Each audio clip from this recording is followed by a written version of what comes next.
In this video, I'm going to teach you how to add a little bit of weight to the inside of your Dominators. Now, unlike the Luminator, the Dominators aren't set up in such a way where weight rings will really help you out a whole lot.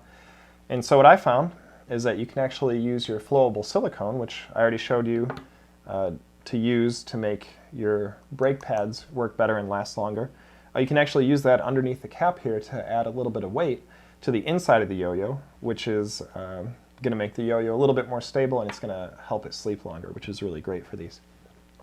So in order to do this, first thing you want to do is get your yo-yo and take it apart. And in order to get this cap on, it can be pretty difficult. So the easiest way I found is to get my little yo-yo tool, or you can get a small screwdriver.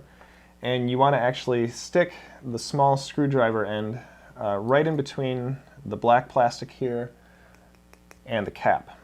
And you're going to want to make sure it goes down all the way.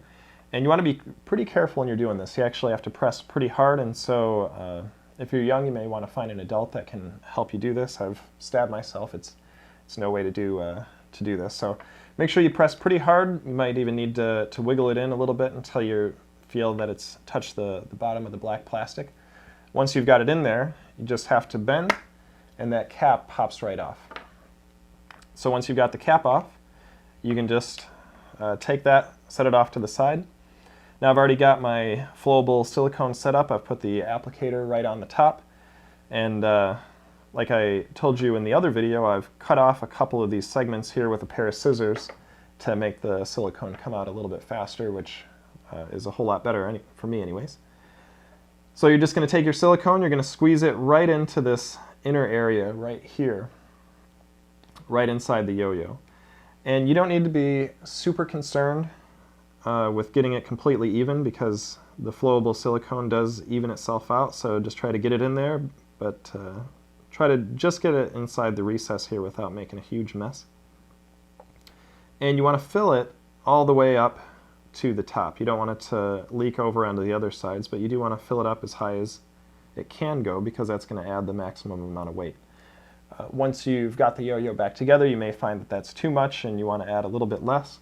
But I'd say for the first time, try filling it all the way up. That is the way that I like to use these, and it seems to really work well. So just get it in there until you've filled it all the way up to the top. You can check it out. That seems to be pretty good. Now, while it's drying, you want it to dry perfectly even, so you want to make sure that you've got a flat surface. But these bolts on the yo-yo, they don't come out. And so what I've done is I decided just to get a couple of tape cases from the tapes that I use to make these videos, and I just set the yo-yo right on top of it just like that, and that allows it to dry perfectly evenly as long as the table surface is already level. And when you're done, it's going to turn out looking like this. And again, it kind of looks the same as when you poured it, but if you touch it, you'll see it has that nice rubbery surface, and it adds just the right amount of weight to the inside of the yo-yo. So once you've got it done, you want to take your cap and put it right back on. So just flip it over, put it on, squeeze it down. And that's how you add some weight using your silicone to the inside of your Dominator.